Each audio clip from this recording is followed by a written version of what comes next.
เรียนพรเด้อญาติโยมทุกคนทุกท่านทักไทยเสาร์วันที่29ตุลาคม2568ช่วงนี้ก็ยังเป็นช่วงกฐินเนาะบุญกฐินกันอยู่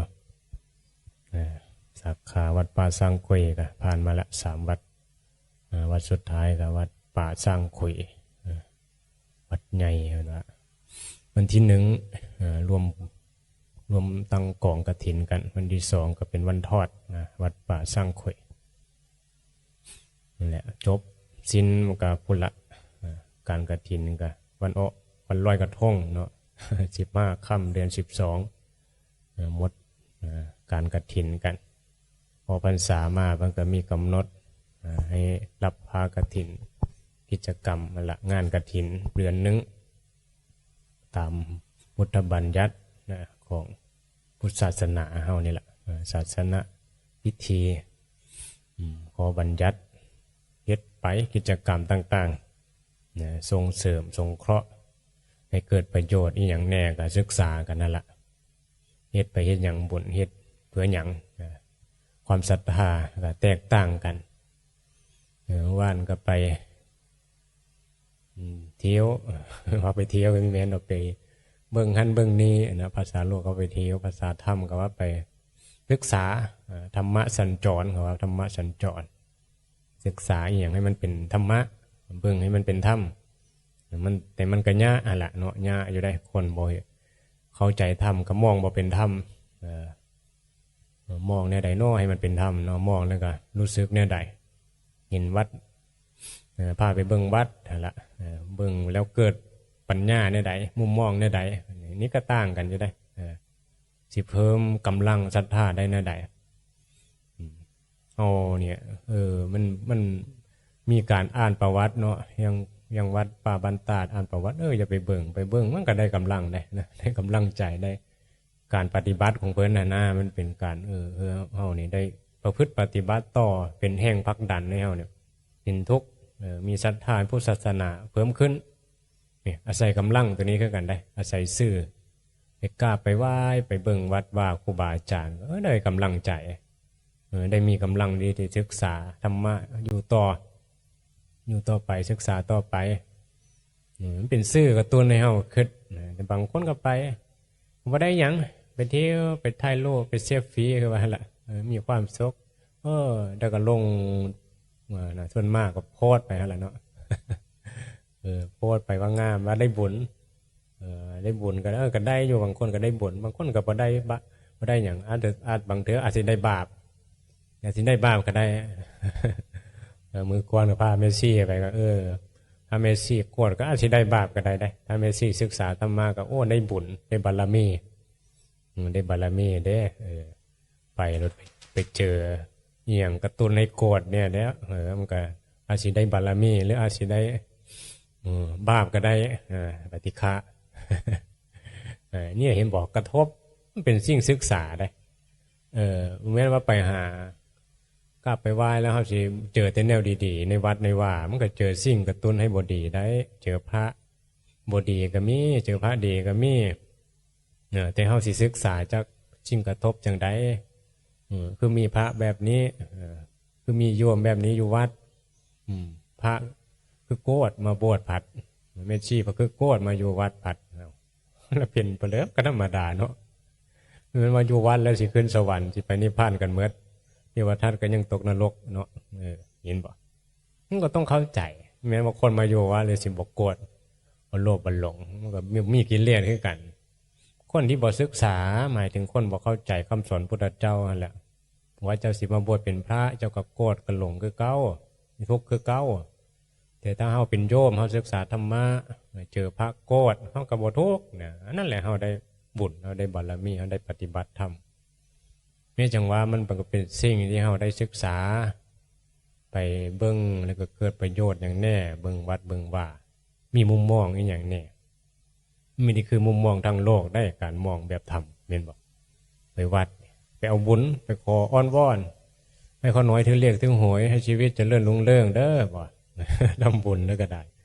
อันนี้มันก็แม้นมันก็มันก็เป็นความเสือของชาวพุทธที่เฮ็ดกันมาจุดธูป ดอกเทียนแล้วก็ทำบุญทำทานแล้วเหรียญยอดตัวบริจาค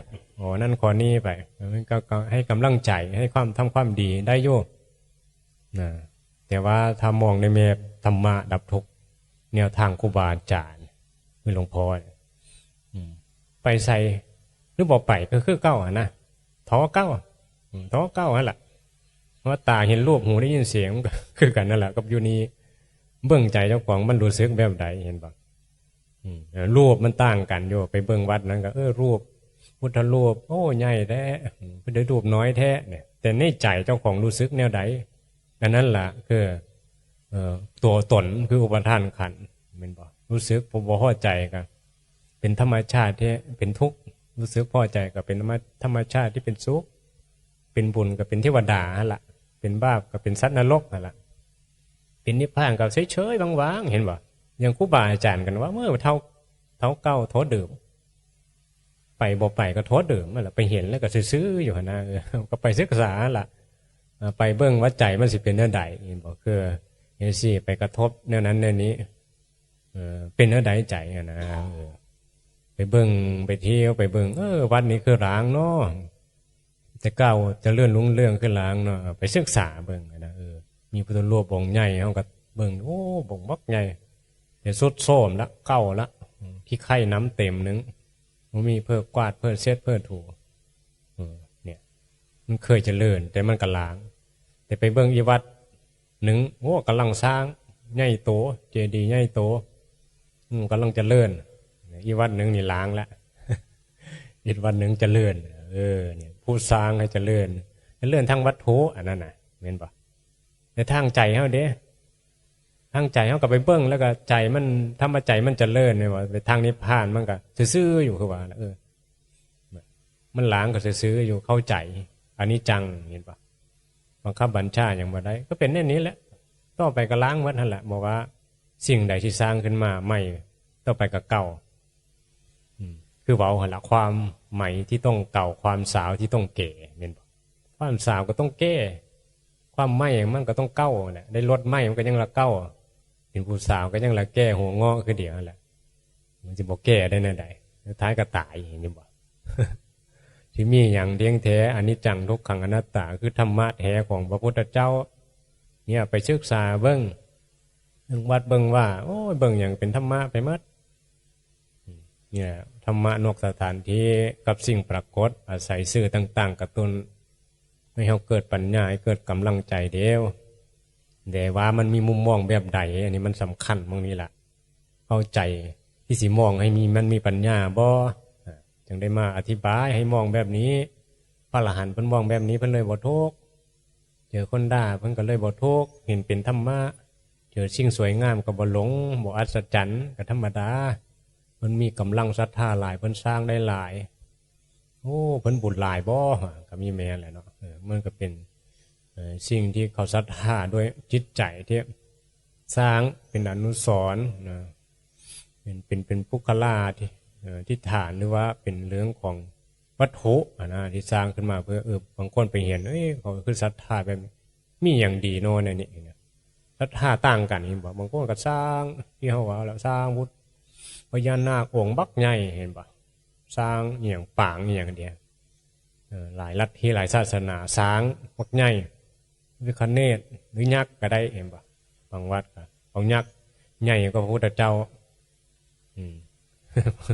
เอาพญานาคใหญ่ก็พระพุทธเจ้านะสร้างอันนั้นแหละศรัทธานั้นหลายนะ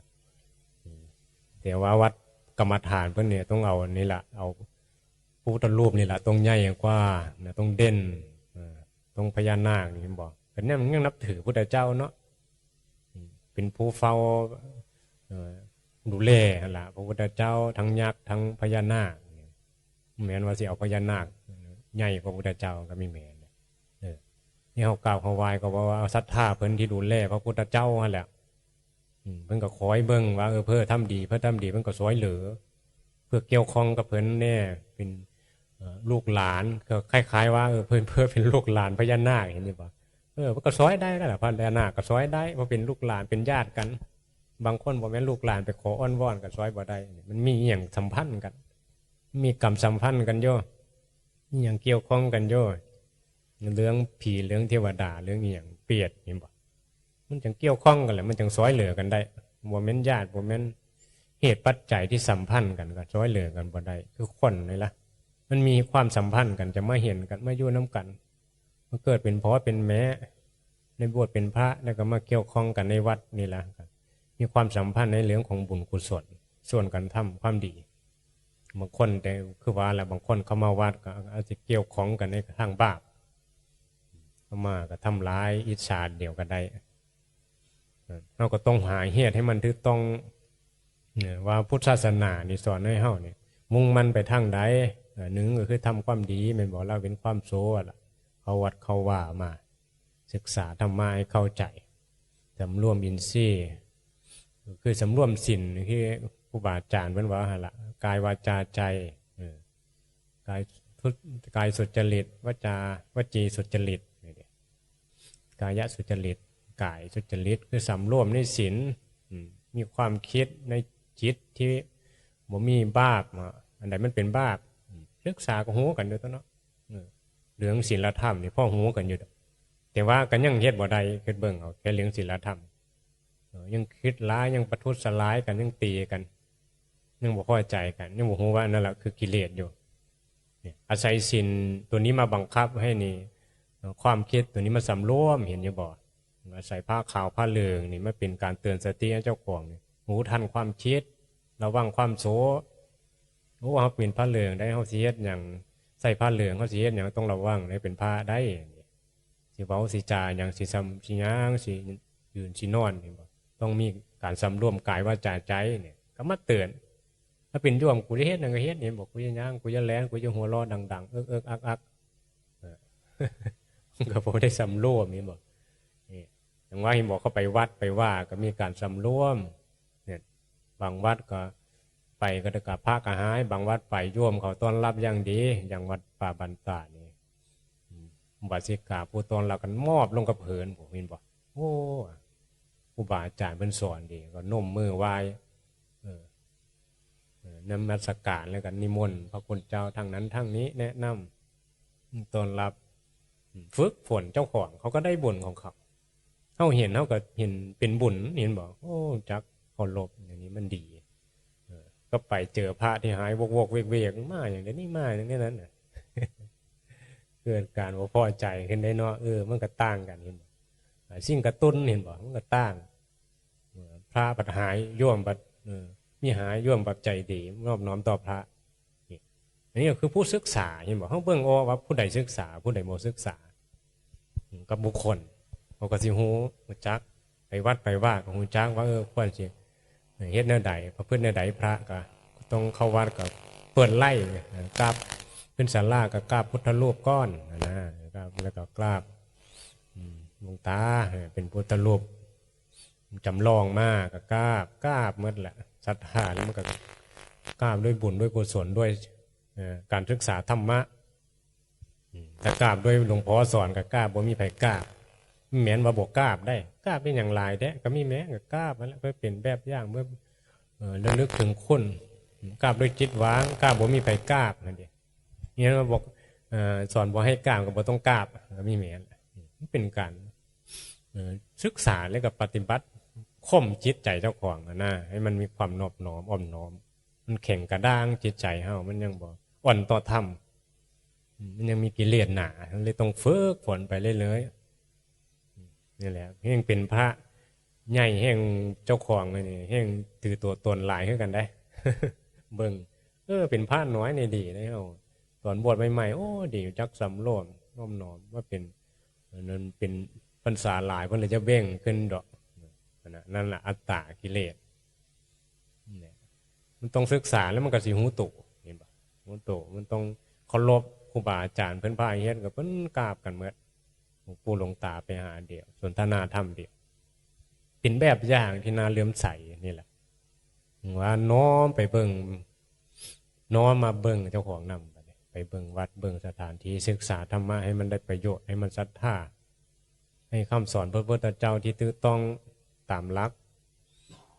ที่ครูบาอาจารย์มาบอกนี่มันถือต้องอยู่บ่เขาศรัทธาอยู่บ่แบบนี้วัด ที่สร้างขึ้นมานี่เพิ่นมาสอนแบบนี้นี่มันแม่นอยู่บ่หรือเอาแบบใดนะเราสิได้ดำเนินชีวิตคือเห็นบ่คือไงบอกง่ายๆว่าเฮาได้หูนะว่ามีวัดที่มาสอนมาบอกเส้นทางที่คือตรงเพราะว่ามันเป็นนะคือคำสอนพุทธเจ้าที่เอามาบอกนะมันไม่บอกมันบ่ค่อยมีไผมาบอกว่าที่แนวใดนอวัดมีไว้เพื่อหยังทำพิธีกรรมถ้าทอดกฐินในนี้ล่ะประดับประดาเยอะแยะมากมายในนี้เห็นบ่ส่วนมากมันก็เป็นสิ่งที่ค่อยได้ประรับประโยชน์กันบางทีก็มาแย่งมาแตงโมฟักทองเอี่ยงกันอยู่ในวัดนั่นแหละกฐินแบ่งออยอย่างจ้องอยู่ญาติเดียวอยู่ญาติของญาตินี่อย่างเดียวเครื่องบริวารกฐินเป็นบาปนั่นแหละเปียกนี่ว่านี่ชีวิตเฮาเข้าใจในนี้ก็สิไปรวมญาติไปรวมแย่งกันเป็นเปียกนั่นแหละไม่ได้ไปแย่งอย่างกับถ้าผู้มีบุญแล้วเขามีแต่ไปถวายแล้วก็ได้บุญเป็นจิตเป็นกุศลละเพราะว่าการท่านการให้คือการละนั่นแหละการเอาอ้อมีแม้การเอาเข้าจิตใจที่มันยึดมันทุกข์ใจที่ให้สบายโดยที่ว่างมันจังสอนให้ท่านนั่นแหละเบื้องในใจนั้นเนี่ยจังว่าไปวัดไปว่าไปศึกษาเหมือนไปเที่ยวไปเบื้องความงามมันนี่แหละมันมุมมองเนาะมันบ่มีความเข้าใจก็มองไปคนละทิศคนละทางบุญก็ได้เลยบ่ท้อเดียวไปวัดว่าไปเอาบุญก็ได้บาปเพราะว่าปัญญาบ่มีผู้ฉลาดแล้วไปใส่ก็โอ้ยเป็นบุญหมดบ่ต้องไปใส่ได้บุญคือกันศึกษาในวัดศึกษาในวานศึกษากับการกระทบการละกิเลสนั่นแหละบุญนี่พระเจ้าเข้าใจธรรมจังว่าเฮาอยู่ใส่เฮาให้เฮาได้มีปัญญาเข้าใจคำสอนพุทธเจ้าเฮาก็สิเห็นพระพุทธเจ้าเห็นธรรมะนั่นล่ะผู้ใดเห็นธรรมผู้นั้นเห็นเราพุทธเจ้าเพิ่นสอนให้เห็นธรรมนั่นแหละเห็นพระพุทธเจ้าก็เห็นกิเลสในใจเจ้าของนั่นแหละเห็นธรรมเห็นธรรมชาติที่บ่เที่ยงเห็นสิ่งปรากฏตามความเป็นจริงว่ายึดมั่นถือมั่นบ่ได้สิปรุงแต่งเป็นสุขเป็นทุกข์กระดับไปหายไปบ่มีเฮาสุขเฮาทุกข์ดอกเนี่ยจะมีตัวตนมาหลงสังขารศึกษาใจเจ้าของไปเลยสบายเจอเหตุการณ์คนด่าก็สบายเจอคนส้มก็สบายแต่นั่นแหละก็เอามาบอกเดี๋ยวว่ามันมีประเด็นมาเว้ากับมาพอว่าเฮาสิมองแบบใดให้มันมองเป็นธรรมเจอซื่อที่กระตุ้นให้ทุกข์เจอซื่ออย่างด่าเจอซื่อที่กระตุ้นให้พอใจเห็นโยมกล้าเขาลบเขาพอใจบ่ก็เป็นธรรมคือกันเลยก็เข้าใจว่าเขาก็เป็นของเขาแต่ใจเฮาก็ต้องว่างบอกเหมือนว่าดีใจผู้ทำผู้ศึกษาธรรมสิบ่ดีใจก็ผู้ทำความดีแต่ก็อนุโมทนายินดีนะมันก็ส้มนั่นละเห็นบอกให้กำลังใจดีแล้วสาธุแปลว่าดีแล้วคำกล่าวว่าสาธุแปลว่าดีแล้วสาธุทำให้กินปากหอมได้ยินว่าเทวดาแต่ว่าเทวดาได้ยินเขาก็สาธุน้ำคนที่ศรัทธาความดีเขาก็สาธุน้ำมาละเพราะฉะนั้นเข้าอยู่ในวัดเนี่ยมีการเผยแผ่เนาะไปเที่ยวเขากับบางเที่ยวกับถ่ายคลิปแน่พระเจ้าอาจจะได้บุญน้ำได้เห็นน้ำนะแต่บางคนเห็นพระถ่ายคลิปอาจจะโกรธก็ได้เป็นพระถ่ายคลิปเลยว่าอาจจะพอใจอาจจะเป็นบาปก็ได้มันก็มีหลายความเห็นความคิดอยู่ว่าละแต่ว่าจุดประสงค์นั่นแหละก็คือมีความเข้าใจในธรรมเฮากับสิมองทุกอย่างเป็นธรรมมันพิจารณาเบิ่งเอาเฮานะ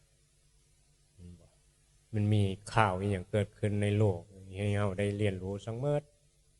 งานไปเที่ยวงานกฐินโอ้ได้เงินกฐินว่าไปเที่ยวที่มีมุมมองในนี้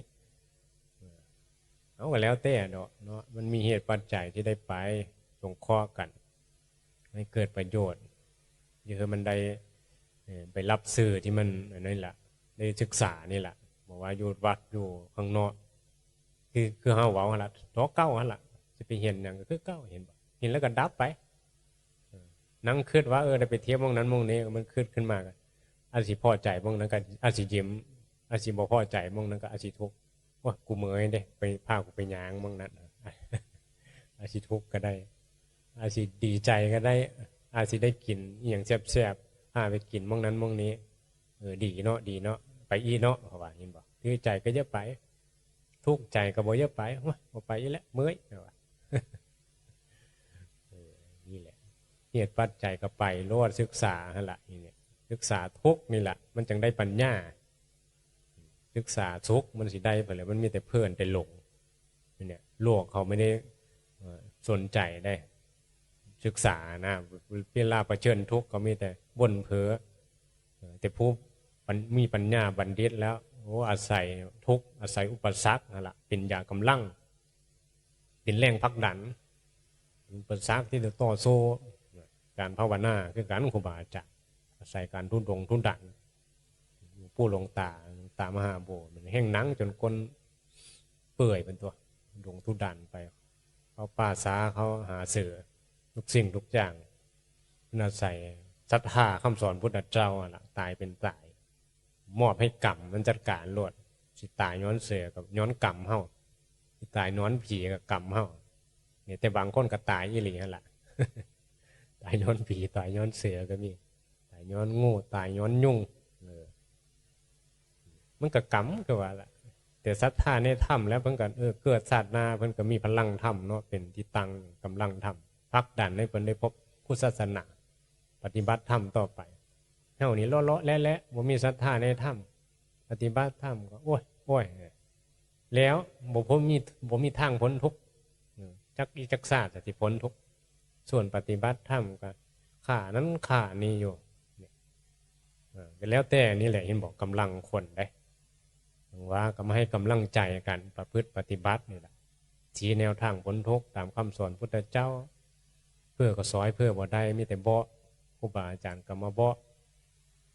พุทธเจ้าเพิ่นก็มาเบาะเฮาเฮ็ดในนี้มีวัดว่าไว้เนี่ยพระมาบวชก็มาเบาะญาติโยมแบบนี้เด้อบ่ให้ถือทางดับทุกข์บ่ให้ถือทางสวรรค์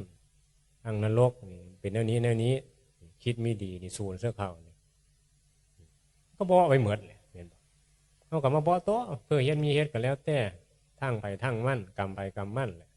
เจ้าของก็รับกรรมเองเฮ็ดทุกข์ก็สูญหลายๆเฮ็ดได้อีหยังหลายๆก็หามาตัวกูให้มันหนาๆแหละก็ทุกข์หลายแหละยึดเอาแหละสุดท้ายก็ได้แบมือเข้าโลกนี่บ่สิได้หยังสิเอาหยังในโลกมีอย่างเป็นของเฮามันบ่มีก็ดูสักสินกันยังทิมไว้อ่อย่อไว้เห็นอยู่เนี่ยตายไปแต่ละคนเห็นอยู่บอกคนหูจักเนี่ยน้อมเข้ามาใส่ตัวโงปนยิโกเห็นสิ่งที่ควรน้อมเข้ามาใส่ตัวน้อมเข้ามาแบบใดเห็นคนตายน้อมเข้ามาได้แนวใดเห็นพระเห็นวัดน้อมมีเปลี่ยนน้อมมีเปลี่ยนแล้วพิจารณามีเปลี่ยนเห็นสติปัญญาบอกเข้าใจนี่แหละจังมาบ่เดี๋ยวมาให้คิดไม่นี้และลองคิดเบิ้งพิจารณาเบิ้งตั้งสติเบิ้งมันเหม็นอีหลีว่านกระดับไปหายไปแล้วเนี่ยจักใดหยังเพราะว่าอันนี้เริ่มต้นใหม่กับสิ่งกระทบแล้วสิมีความหลงอีต่อไปอยู่บ่ศึกษาธรรมอยู่บ่ถ้าโง่หลงต่อไปก็ทุกข์ต่อไปถ้ามีการศึกษามันก็สิคลายความยึดมั่นต่อสิ่งนั้นสิ่งนี้มันก็เบาลงแหละบัดจนบ่ยึดมั่นถือมั่นหยังนั่นเด้ละอุปทานขันธ์ใดก็พ้นทุกข์แหละสิปฏิบัติบ่ได้แนวใดยกของบ่เข้าใจแล้วก็บ่มีศรัทธานั่นแหละเลยบ่ยกปฏิบัติอ้างว่าเป็นแม่ยิ่งอ้างว่ามีผัวมีแม่อ้างต่อไปก็เป็นสัตว์โลกต่อไปแค่นั้นแหละคนภาวนาก็ไม่ได้อ้างก็เอาผัวเอาเมียอะไรภาวนาจริงกระทบมาแหละเนี่ยพิจารณาเบิ่งให้มันเกิดปัญญาเข้าใจเมื่อสิได้ปฏิบัติถือดำเนินชีวิตถือชีวิตก็อยู่เป็นสุขได้แหละเอาธรรมาฟังซ้ำนี่ละสาธุ